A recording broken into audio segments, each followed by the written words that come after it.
ਦਰਸ਼ਕੋ break ਤੋਂ ਬਾਅਦ ਤੁਹਾਡਾ ਸਭ ਦਾ ਬਹੁਤ-ਬਹੁਤ ਸਵਾਗਤ ਹੈ। ਪਹਿਲੀ ਸੈਗਮੈਂਟ ਵਿੱਚ ਪਹਿਲਾ ਅਹਿਮ ਇਸ਼ੂ ਸੀ ਉਹ ਇਹ ਸੀ ਕਿ ਭਾਰਤ ਦਾ ਸੰਵਿਧਾਨ ਬਨਾਮ ਸਿੱਖ ਅਤੇ ਕਾਇਦੇ ਆਜ਼ਮ ਜਿਨ੍ਹਾਂ ਦਾ ਪਾਕਿਸਤਾਨ। ਸੋ ਇਸ ਉੱਪਰ ਡਾਕਟਰ ਸਾਹਿਬ ਨੇ ਆਪਣੇ ਬਹੁਤ ਹੀ ਵਧੀਆ ਵਿਚਾਰ ਤੁਹਾਡੇ ਸਾਰਿਆਂ ਨਾਲ ਸਾਂਝੇ ਕੀਤੇ ਨੇ। ਆਈ ਹੋਪ ਤੁਹਾਨੂੰ ਸਾਰਿਆਂ ਨੂੰ ਪਸੰਦ ਆਏ ਹੋਣਗੇ। ਹੁਣ ਜੋ ਆਪਣਾ ਅੱਜ ਦਾ ਸੈਕੰਡ ਵਾਲਾ ਅਹਿਮ ਇਸ਼ੂ ਹੈ ਉਸ ਉੱਪਰ ਆਪਾਂ ਵਿਚਾਰ ਚਰਚਾ ਕਰਨ ਜਾ ਰਹੇ ਹਾਂ। ਸੋ ਅਸੀਂ ਚਾਹਾਂਗੇ ਕਿ ਤੁਸੀਂ ਸਾਡੇ ਨਾਲ ਇਸੇ ਤਰ੍ਹਾਂ ਹੀ ਜੁੜੇ ਰਹਿਣਾ।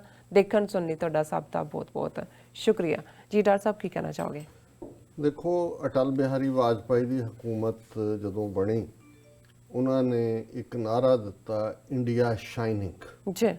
ਔਰ ਉਸ ਜ਼ਮਾਨੇ 'ਚ ਜਿਹੜਾ ਇਹਨਾਂ ਦੀ ਟੈਗ ਲਾਈਨ ਸੀ ਪ੍ਰੀਚਿੰਗ ਦੀ ਜਾਂ ਆਪਣੇ ਸੌਦੇ ਨੂੰ ਵੇਚਣ ਦੀ ਕਿ 2025 ਤੱਕ ਸਾਡੀ ਇਕਨੋਮੀ ਚੀਨ ਨੂੰ ਪਿੱਛੇ ਛੱਡ ਜਾਏਗੀ ਔਰ 2050 ਤੱਕ ਅਸੀਂ ਅਮਰੀਕਾ ਨੂੰ ਵੀ ਪਛਾੜ ਦਿਆਂਗੇ ਜੀ।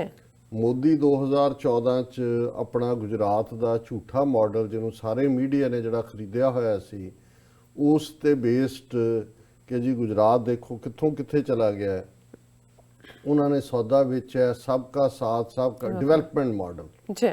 ਨਤੀਜਾ ਸਾਹਮਣੇ ਹੈ ਹੁਣ ਸੈਕੰਡ ਟਰਮ ਮੋਦੀ ਦੀ, ਕਿਉਂਕਿ ਜਦੋਂ ਪਹਿਲੀ ਟਰਮ ਮੁੱਕੀ ਔਰ ਇਕਨੋਮੀ ਦਾ ਤਾਂ ਮਾੜਾ ਹਾਲ ਸੀ, ਲੇਕਿਨ ਉਹਨਾਂ ਨੇ ਪੁਲਵਾਮਾ ਡਰਾਮਾ, ਬਾਲਾਕੋਟ ਅਟੈਕ, ਪਾਕਿਸਤਾਨ ਨੂੰ ਟਾਰਗੇਟ, ਨਫ਼ਰਤ ਦੇ ਉੱਤੇ ਲੋਕਾਂ ਨੂੰ ਵਕਤੀ ਤੌਰ ਤੇ ਭੁਲਾ ਹੀ ਦਿੱਤਾ ਕਿ ਭਾਈ ਜਿਸ ਗੱਲ ਦੇ ਉੱਤੇ ਆਇਆ ਸੀ ਉਹਦਾ ਕੀ ਹਾਲ ਹੈ, ਇਕਨੋਮੀ ਦਾ ਕੀ ਹਾਲ। ਅੱਜ ਭਾਰਤ ਦੀ ਅੰਦਰੂਨੀ ਹਾਲਤ ਕੀ ਹੈ, ਆਰਥਿਕ ਹਾਲਤ ਕੀ ਹੈ, ਦੁਨੀਆ ਦੇ ਵਿੱਚ ਜਿਹੜਾ ਬੈਸਟ ਇੰਡੀਕੇਟਰ ਹੈ ਜਿਹੜਾ ਇਕਨੋਮਿਕਸ ਦੇ ਮਾਮਲੇ 'ਚ, ਭਾਵੇਂ ਰਿਪੋਰਟਾਂ ਵਰਲਡ ਬੈਂਕ, IMF ਜਾਂ ਫਲਾਣਾ ਫਾਈਨੈਂਸ਼ੀਅਲ ਇੰਡੀਕੇਟਰ, ਪਰ ਵਾਲ ਸਟਰੀਟ ਜਰਨਲ ਜਿਹੜੀ ਇੱਥੋਂ ਛਪਦੀ ਹੈ ਨਿਊਯਾਰਕ 'ਚੋਂ ਹੀ ਔਰ ਹਮੇਸ਼ਾ ਹੀ ਉਸ ਨੇ ਠੀਕ ਜਿਹੜੇ ਆ ਉਹਦੇ ਇੰਡੀਕੇਸ਼ਨ ਹੁੰਦੀ ਹੈ ਵੀ ਕਿਹਦੀ ਇਕਨੋਮੀ ਕਿੱਥੇ ਨੂੰ ਜਾ ਰਹੀ ਹੈ। ਉਹਨਾਂ ਨੇ ਇੱਕ ਆਰਟੀਕਲ ਕਿ ਇੰਡੀਆ ਕਿਵੇਂ ਡਾਊਨ ਟ੍ਰੈਂਡ ਹੈ ਉਹਦਾ ਸਲਾਈਡ ਡਾਊਨ ਕਰ ਰਿਹਾ ਹੈ, ਉਸ ਦੇ ਉੱਤੇ ਉਹਨਾਂ ਦਾ ਆਰਟੀਕਲ ਹਾਲਾਂਕਿ ਆਇਆ ਤਾਂ 18 ਨਵੰਬਰ ਨੂੰ ਸੀ, ਮੈਂ ਇਹਨੂੰ ਕੱਢਿਆ ਵੀ ਹੋਇਆ ਸੀ ਡਿਸਕਸ ਕਰਨ ਲਈ, ਲੇਕਿਨ ਕਿਉਂਕਿ ਹੁਣ ਜਦੋਂ ਉੱਥੇ ਆ ਰਿਹਾ ਵੀ ਕਿਹੜੇ ਕਿਹੜੇ ਸੈਕਟਰ 'ਚ ਜੌਬਸ ਉੱਡ ਗਏ ਔਰ ਕੀ ਚੱਲ ਰਿਹਾ ਤੇ ਮੈਨੂੰ ਇਹ ਲੱਗਾ ਕਿ ਰੈਲੇਵੈਂਟ ਹੈ ਇਹਨੂੰ ਡਿਸਕਸ ਕਰਨਾ। ਔਰ ਇਹ ਉਹਨਾਂ ਦਾ ਮਿਸਟਰ ਮਾਈਕ ਬਰਡ ਜਿਨ੍ਹਾਂ ਨੇ 18 ਨਵੰਬਰ ਨੂੰ ਇਹਨੂੰ ਅਪਡੇਟ ਕੀਤਾ ਸੀ ਔਰ ਇਸ ਦਾ ਹੈਡਿੰਗ ਹੀ ਹੈ, India's economic malaise may be far worse than it looks. ਕਿ ਜਿਹੜੀ ਹਾਲਤ ਹੈ ਭਾਰਤ ਦੀ ਆਰਥਿਕ ਤੌਰ ਤੇ ਜਿੰਨੀ ਕਿ ਨਜ਼ਰ ਆ ਰਹੀ ਹੈ ਵੀ ਮਾੜੀ ਹੈ, ਉਸ ਤੋਂ ਵੀ ਬਦਤਰ ਹੈ। ਔਰ ਨਾਲ ਹੀ ਉਹਨਾਂ ਨੇ ਕਿਹਾ ਮੈਨੀ indicators suggest large parts of economy are in recessionary territory, adding to years of potential exaggeration। ਕਿ ਕਈ ਸਾਲਾਂ ਤੋਂ ਜਿਹੜਾ ਝੂਠ ਬੋਲਿਆ ਜਾ ਰਿਹਾ ਸੀ ਉਹਦੇ ਤੋਂ ਪਰਦਾ ਚੁੱਕਿਆ ਜਾ ਰਿਹਾ ਔਰ ਇਹ ਨਜ਼ਰ ਆ ਰਿਹਾ ਕਿ ਵੀ ਉੱਥੇ ਕਿਸ ਹੱਦ ਤੱਕ ਰਿਸੈਸ਼ਨ ਹੈ। ਪਰ ਇਸ ਆਰਟੀਕਲ ਦੀ ਗੱਲ ਕਰਨ ਤੋਂ ਪਹਿਲਾਂ ਜਿਹੜਾ ਹੋਰ ਭਾਰਤ ਦੇ ਵਿੱਚ ਓਵਰਆਲ ਸਿਸਟਮ ਦਾ ਕੀ ਹਾਲ ਹੈ ਉਹ ਖਬਰਾਂ ਮੇਰੇ ਸਾਹਮਣੇ ਨੇ। India saw second highest pneumonia deaths of kids under 5 in 2018 UN। ਇਹ United Nations ਦੀ ਰਿਪੋਰਟ ਹੈ। India had the second highest number of deaths of children under the age of 5 in 2018 due to pneumonia, a curable and preventable disease that claimed the life of one child every 39 seconds globally, according to a news report by the UN। ਹੁਣ ਇਹ ਜਿਹੜਾ UNICEF ਹੈ, United nation children fund, ਉਹਨਾਂ ਨੇ ਕਿਹਾ ਕਿ ਵੀ ਹਰ ਸਾਲ ਦੇ ਵਿੱਚ ਨਮੂਨੀਆ ਦੇ ਨਾਲ ਦੁਨੀਆ 'ਚ 8 ਲੱਖ ਲੋਕ ਮਰਦੇ ਨੇ, ਬੱਚੇ ਖਾਸ ਤੌਰ ਤੇ 5 ਸਾਲ ਤੋਂ ਛੋਟੀ ਉਮਰ ਦੇ। ਔਰ ਇਹ ਜਿਹੜੀ ਹੈ ਬਹੁਤ ਵਾਰੀ 2 ਸਾਲ ਤੱਕ ਤੇ ਬੱਚਿਆਂ 'ਚ ਜ਼ਿਆਦਾ ਡੈਥਸ ਹੁੰਦੀਆਂ ਨੇ। ਔਰ ਇਸ ਸਾਰੇ 'ਚੋਂ 5 ਮੁਲਕ ਐਸੇ ਨੇ ਜਿਨ੍ਹਾਂ ਦੇ ਵਿੱਚ ਅੱਧਿਓਂ ਜ਼ਿਆਦਾ ਜਿਹੜੀਆਂ ਉਹ ਮੌਤਾਂ ਹੁੰਦੀਆਂ ਨਮੂਨੀਆ ਦੇ ਨਾਲ। ਉਹਨਾਂ 'ਚ ਨਾਈਜੀਰੀਆ ਦੇ ਵਿੱਚ 1,62,000, ਇਹ ਵੀ ਗਰੀਬੀ ਦਾ ਮਾਰਿਆ ਦੇਸ਼ ਹੈ। ਭਾਰਤ ਦੇ ਵਿੱਚ 1,27,000 ਬੱਚਾ 2 ਸਾਲ ਤੋਂ ਘੱਟ ਹਰ ਸਾਲ ਨਮੂਨੀਆ ਦੇ ਨਾਲ ਮਰਦਾ ਹੈ। ਔਰ ਇਹ ਨਮੂਨੀਆ ਜਿਹਦੀ ਐਂਟੀਬਾਇਓਟਿਕ ਕਿਉਰੇਬਲ ਹੈ, ਹੁਣ HIV ਹੈ ਜਾਂ ਦੂਜਾ ਹੈ, ਉਹਦਾ ਹੀ ਤੁਸੀਂ ਲਾਈਫ ਪ੍ਰੋਲੋਂਗ ਕਰ ਸਕਦੇ ਹੋ। ਏਡਸ ਦੇ ਵਿੱਚ ਹੁਣ ਤਾਂ 10-12 ਸਾਲ ਤੱਕ ਦਵਾਈਆਂ ਭਾਵੇਂ ਉਹਦੀਆਂ ਐਕਸਪੈਂਸਿਵ ਨੇ, ਕਿਉਰ ਨਹੀਂ ਹੈ, ਲੇਕਿਨ ਨਮੂਨੀਆ ਤਾਂ 100% ਕਿਉਰੇਬਲ ਹੈ। ਲੇਕਿਨ 1,27,000 ਬੱਚਾ ਜਿਹੜਾ ਹੈ ਉਹ ਹਰ ਸਾਲ 2018 ਚ ਉੱਥੇ UN ਦੀ ਰਿਪੋਰਟ ਮੁਤਾਬਕ ਮਰਿਆ। ਇਹ ਦੱਸ ਰਿਹਾ ਕਿ ਭਾਰਤ ਨੂੰ ਸੌਦਾ ਵੇਚ ਰਹੇ ਨੇ ਆਯੂਸ਼ ਆਯੁਰਵੇਦਾ, ਹੁਣ ਚਾਈਨਾ ਦੇ ਨਾਲ ਇਹਨਾਂ ਨੇ ਇੱਕ ਟ੍ਰੇਡ ਦੇ ਉੱਤੇ ਝਗੜਾ ਖੜਾ ਕੀਤਾ ਹੋਇਆ ਹੈ ਕਿ ਜੀ ਜਿਹੜਾ ਸਾਡਾ ਆਯੁਰਵੈਦਿਕ ਸਿਸਟਮ ਸੀ ਉਹੀ ਜਿਹੜਾ ਨਾਰਥ ਈਸਟ ਦੀਆਂ ਸਟੇਟਾਂ ਜਿਹਦੇ ਤੇ ਚਾਈਨਾ ਕਲੇਮ ਕਰਦਾ ਹੈ ਕਿ ਭਾਈ ਇਹ ਸਾਡਾ ਸਿਸਟਮ ਹੈ ਹਰਬਸ ਦੇ ਉੱਤੇ, ਜੜੀਆਂ ਬੂਟੀਆਂ, ਪਲਾਂਟਸ ਨੇਚਰ ਦੇ। ਲੇਕਿਨ ਇਹ ਕਲੇਮ ਕਰਦੇ ਨੇ ਅਸੀਂ ਆਯੂਸ਼ ਮਹਿਕਮਾ ਬਣਾਤਾ, ਭਾਰਤ 100% ਇੰਸ਼ੋਰੈਂਸ, ਦੁਨੀਆ ਦੀ ਸਭ ਤੋਂ ਜ਼ਿਆਦਾ ਲੋਕਾਂ ਦੀ ਮੈਡੀਕਲ ਇੰਸ਼ੋਰੈਂਸ ਭਾਰਤ, ਨਮੂਨੀਆ ਨਹੀਂ ਇਹਨਾਂ ਤੋਂ ਜਿਹੜਾ ਉਹ ਹਾਂ, ਔਰ ਬੱਚੇ ਜਿਹੜੇ ਨੇ ਉਹ ਮਰ ਰਹੇ ਨੇ, 1,27,000 ਇਕੱਲੇ 1 ਸਾਲ ਚ ਮਰਿਆ। ਤੇ ਹੁਣ ਕਿਸਾਨੀ ਦਾ ਹਾਲ ਦੇਖ ਲਓ, ਜਿਸ ਇਕਨੋਮੀ ਚ 65-70% ਲੋਕ ਖੇਤੀਬਾੜੀ ਦੇ ਉੱਤੇ ਨਿਰਭਰ ਨੇ। ਇਹ ਵੀ ਇਹਨਾਂ ਦੀ ਰਿਪੋਰਟ ਹੈ। 11,379 farmers and agricultural laborers committed suicide in the last year, says government data. ਇਹ ਸਰਕਾਰ ਦਾ ਆਪਣਾ ਡਾਟਾ ਜਿਹੜਾ ਕਿ ਰਾਈਟ ਟੂ ਇਨਫੋਰਮੇਸ਼ਨ ਦੇ ਥੱਲੇ ਤੁਸੀਂ ਲੈਂਦੇ ਹੋ ਕਿ 11,379 ਕਿਸਾਨਾਂ ਨੇ ਔਰ ਖੇਤੀ ਮਜ਼ਦੂਰਾਂ ਨੇ ਜਿਹੜਾ ਪਿਛਲੇ ਸਾਲ ਦੇ ਵਿੱਚ ਆਤਮਘਾਤ ਕੀਤਾ। ਇਹ ਬਹੁਤ ਘੱਟ ਫਿਗਰ ਹੈ, ਲੇਕਿਨ ਤੁਸੀਂ ਉੱਥੋਂ ਹੀ ਅੰਦਾਜ਼ਾ ਲਾਓ। ਅੱਗੇ ਲੰਬੀ ਚੌੜੀ ਖਬਰ ਹੈ, ਮੈਂ ਵਕਤ ਕਰਕੇ ਜਿਹੜਾ ਉਹ ਨਹੀਂ ਜਾ ਸਕਦਾ ਕਿ ਹਾਲ ਕੀ ਹੈ, ਮੈਡੀਕਲ ਦਾ ਕੀ ਫਿਊਚਰ ਹੈ, ਕਿਸ ਹੱਦ ਤੱਕ ਲੋਕ ਜਿਹੜੇ ਨੇ ਔਰ ਕਿਸਾਨੀ ਦਾ ਕੀ ਹਾਲ ਹੈ। ਹੁਣ ਮੈਂ ਜਿਹੜਾ ਮੇਨ ਇਹਨਾਂ ਦਾ ਆਰਟੀਕਲ ਹੈ ਉਹਦੇ ਚੋਂ ਨੇ ਕਿਹਾ ਕਿ India's economy is growing at the slowest pace in 6 years according to official figures. That data is likely to be disguising an even sharper slowdown. ਕਿਹਾ ਜੀ ਪਿਛਲੇ 6 ਸਾਲਾਂ 'ਚ ਸਭ ਤੋਂ ਮਾੜੀ ਹਾਲਤ 'ਚ ਹੈ। ਪਰ ਇਹ ਵੀ ਜਿਹੜਾ ਜਿੰਨਾ ਅੱਗੋਂ ਸਲੋ ਡਾਊਨ ਹੈ ਉਹਦੇ ਤੇ ਵੀ ਪਰਦਾ ਪਾਇਆ ਹੋਇਆ ਹੈ। The country has been gripped by credit crisis this year as lenders outside traditional banking have defaulted and retrenched under government pressure. ਜਿਹੜੇ ਸ਼ਾਹੂਕਾਰ ਨੇ ਜਾਂ ਦੂਜੇ ਨੇ ਹੈ ਹੀ ਨਹੀਂ, ਕੰਮ ਹੀ ਨਹੀਂ ਹੈ। ਹੁਣ ਲੋਕਾਂ ਨੂੰ ਤੁਸੀਂ ਅੰਗੂਠੇ ਲਵਾਈ ਜਾਓ, ਦੇਈ ਵੀ ਜਾਓ, ਔਰ ਜਿਹੜੇ ਫਾਰਮਰ ਸੁਸਾਈਡ ਨੇ ਇੱਕ ਵੱਡਾ ਕਾਰਨ ਇਹ ਵੀ ਹੈ ਕਿ ਵੀ ਉਹ ਰਿਟਰਨ ਨਹੀਂ ਕਰ ਸਕਦੇ, ਜੇ ਸਰਕਾਰੀ ਵੀ ਨਹੀਂ ਦੇ ਸਕਦੇ, ਸ਼ਾਹੂਕਾਰਾਂ ਦਾ ਵੀ ਨਹੀਂ ਦੇ ਸਕਦੇ।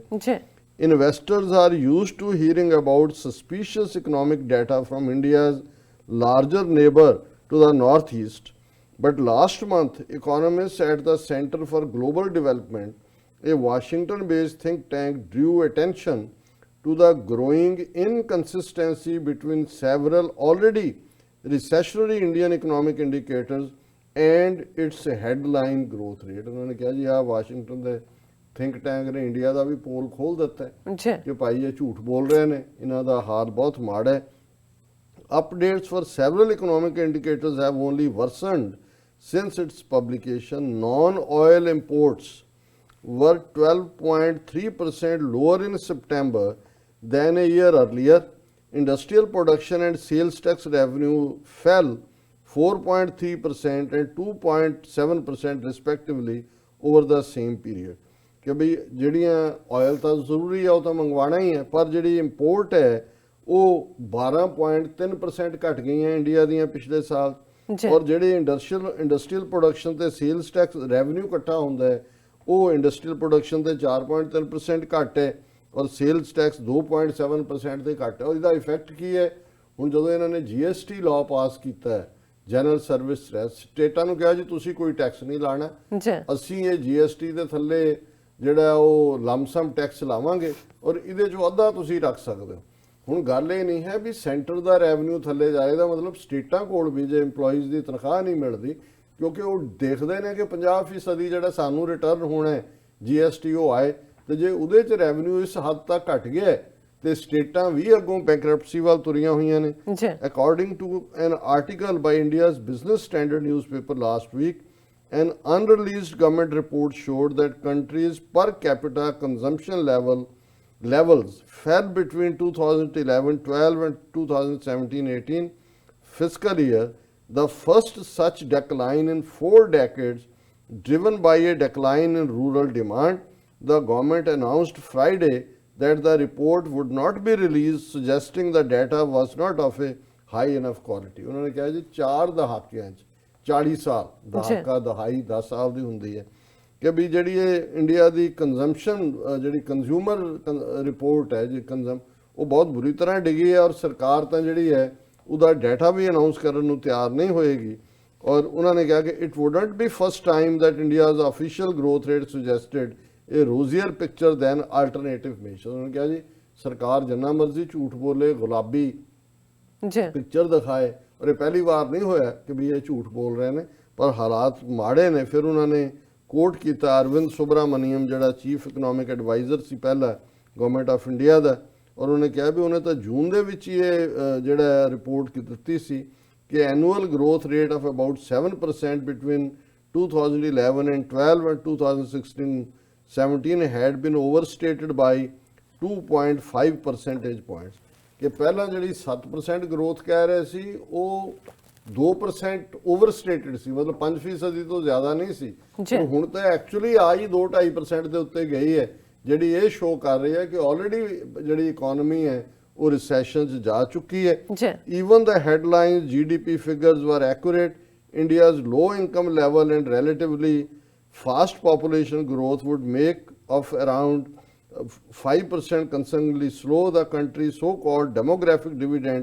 The boost from large number of young people entering the workforce should mean higher growth। ਉਹਨਾਂ ਨੇ ਕਿਹਾ ਜੀ ਕੁਝ ਨਹੀਂ ਹੈ, ਆਬਾਦੀ ਵੀ ਤੇਜ਼ੀ ਨਾਲ ਵੱਧ ਰਹੀ ਹੈ, ਇਕਨੋਮੀ ਥੱਲੇ ਨੂੰ ਜਾ ਰਹੀ ਹੈ। ਜੀ ਫਿਰ ਉਹਨਾਂ ਨੇ ਕਿਹਾ ਵੀ ਜੇ ਤੁਸੀਂ likewise comparing current Indian and Chinese growth rates misses the mark when China was as rich on GDP per capita basis as India is today, it was recording double digit annual growth rate। ਉਹਨਾਂ ਕਹਿੰਦੇ China ਨਾਲ compare ਕਰ ਦਿਓ, ਜੀ ਜਦੋਂ China ਇਸ face 'ਚ ਸੀ growth ਦਾ ਤੇ ਡਬਲ ਡਿਜਿਟ ਮਤਲਬ 10 ਤੋਂ ਜ਼ਿਆਦਾ ਪਰਸੈਂਟ ਉਹਨਾਂ ਦੀ 12-13% ਇਕਨੋਮਿਕਲ ਗਰੋਥ ਸੀ। ਸੋ ਭਾਰਤ ਤਾਂ 2.5% ਤੇ ਆ ਕੇ ਖਲੋਤਾ ਹੋਇਆ। ਬਿਲਕੁਲ ਫਿਰ ਉਹਨਾਂ ਨੇ ਕਿਹਾ ਕਿ ਵੀ ਇਹ ਜਿਹੜਾ mister Subramanian noted that even beyond the dispiriting fact the economy is likely smaller than believed, inflated growth figure actually changes political parties. If an economy appears to be expanding quickly, there is little impetus to alter policy materially। ਇਹ ਸਾਰਾ ਵੀ ਔਰ ਅਖੀਰ 'ਚ ਇਹਨੇ conclude ਕੀਤਾ Wall Street general ਨੇ, ਜੀ misreading how fast India is growing risks further missteps in economical governance। ਕਿ ਤੁਸੀਂ ਝੂਠ ਵੀ ਬੋਲ ਰਹੇ ਹੋ ਪਰ ਜਾ ਥੱਲੇ ਨੂੰ ਰਹੇ ਹੋ, ਇਹ ਹੋਰ ਵੀ ਜਿਹੜਾ ਇਕਨੋਮਿਕਲ ਗਵਰਨੈਂਸ ਦੇ ਮਿਸਸਟੈਪ ਪੈਦਾ ਕਰਦਾ ਹੈ। ਜੀ Without an honest view of the economy's real strength, the country will find it more difficult to make progress। ਕਿ ਜੇ ਤੁਸੀਂ ਸੱਚੋ ਸੱਚ ਬੋਲਣ ਲਈ ਤਿਆਰ ਨਹੀਂ ਤਾਂ ਫਿਰ ਤੁਸੀਂ ਡੂਮਸਡੇ ਲਈ ਤਿਆਰ ਰਹੋ ਜੀ। ਕਿ ਸਿਰ ਪਰਨੇ ਤੁਸੀਂ ਡਿੱਗਣਾ ਹੈ ਬਿਲਕੁਲ। ਤੇ ਤੁਹਾਡੀ ਕੋਈ ਹੱਡੀ ਪਸਲੀ ਨਹੀਂ ਬਚਣੀ। ਇਹ ਹੈ ਉਹ ਭਾਰਤ, ਸ਼ਾਈਨਿੰਗ ਇੰਡੀਆ, ਵਿਕਾਸ, ਸੁਪਰ ਪਾਵਰ, ਕਿੰਨੇ trillion dollar economy, fastest growing economy. ਅਸੀਂ ਜਿਹੜਾ ਅਮਰੀਕਾ ਸਾਡੀ ਇਕਨੋਮੀ ਦੇ ਪਿੱਛੇ ਸਾਡੇ ਨਾਲ ਖਲੋਤਾ ਹੈ, ਉਹਨਾਂ ਨੂੰ ਵੀ ਪਤਾ ਤੁਹਾਡੇ ਪੱਲੇ ਕੀ ਹੈ। ਜੀ ਸੋ ਇਹ ਰੀਅਲ ਹਾਲਤ ਹੈ ਗਰਾਊਂਡ ਦੇ ਉੱਤੇ ਮਹਾਨ ਦੇਸ਼ ਭਾਰਤ ਦੀ। ਜੀ ਡਾਕਟਰ ਸਾਹਿਬ, ਇੱਥੇ ਲੈਣੇ ਬ੍ਰੇਕ ਤੋਂ ਪਹਿਲਾਂ ਅਸੀਂ ਆਪਣੇ ਦਰਸ਼ਕਾਂ ਤੇ ਸਰੋਤਿਆਂ ਨੂੰ ਫਿਰ ਦੁਬਾਰਾ ਅਪੀਲ ਤੇ ਬੇਨਤੀ ਕਰਦੇ ਹਾਂ ਵਿਊਅਰਸ, ਜਿਸ ਤਰ੍ਹਾਂ ਕਿ ਤੁਸੀਂ ਜਾਣਦੇ ਹੋ ਕਿ TV 84 ਮਨੁੱਖੀ ਹੱਕਾਂ ਦਾ ਪਹਿਰੇਦਾਰ ਹੈ। TV 84 ਸਿੱਖਾਂ, ਕਸ਼ਮੀਰੀਆਂ ਅਤੇ ਭਾਰਤ ਦੀਆਂ ਨੌਰਥ ਈਸਟ ਸਟੇਟਾਂ ਦੇ ਲੋਕਾਂ ਦੇ ਸਵੈ-ਨਿਰਣੇ ਦੇ ਹੱਕਾਂ ਦਾ ਹਾਮੀ ਹੈ। ਅਸੀਂ ਚਾਹਾਂਗੇ ਕਿ ਤੁਸੀਂ TV 84 ਦੀ ਵੱਧ ਤੋਂ ਵੱਧ ਮਾਈਕ ਸਹਾਇਤਾ ਕਰੋ। ਤੁਸੀਂ ਆਪਣੀ ਮਾਈਕ ਸਹਾਇਤਾ ਸਾਡੀ ਵੈਬਸਾਈਟ tv84.tv ਤੇ ਜਾ ਕੇ ਪੇਪਲ ਦੀ ਵਰਤੋਂ ਕਰਕੇ ਵਨ ਟਾਈਮ ਡੋਨੇਟ ਕਰ ਸਕਦੇ ਹੋ, ਮੰਥਲੀ ਡੋਨੇਟ ਵੀ ਕਰ ਸਕਦੇ ਹੋ। ਤੁਸੀਂ TV 84 ਦੇ ਨਾਮ ਤੇ ਚੈੱਕ ਬਣਾ ਕੇ ਸਾਨੂੰ ਮੇਲ ਵੀ ਕਰ ਸਕਦੇ ਹੋ ਸਾਡੇ ਇਸ ਪਤੇ ਤੇ 36-01 37th Avenue, Long Island City, New York 11101 USA, ਜਾਂ ਫਿਰ ਤੁਸੀਂ ਸਾਨੂੰ ਫੋਨ ਰਾਹੀਂ ਵੀ ਸੰਪਰਕ ਕਰ ਸਕਦੇ ਹੋ ਸਾਡੇ ਫੋਨ ਨੰਬਰ ਤੇ 5164060694। Thank you so much viewers, ਤੁਸੀਂ ਨਾਲ ਇਸ ਤਰ੍ਹਾਂ ਹੀ ਬਣੇ ਰਹਿਣਾ। ਮਿਲਦੇ ਹਾਂ ਛੋਟੇ ਜਿਹੇ ਬ੍ਰੇਕ ਤੋਂ ਬਾਅਦ।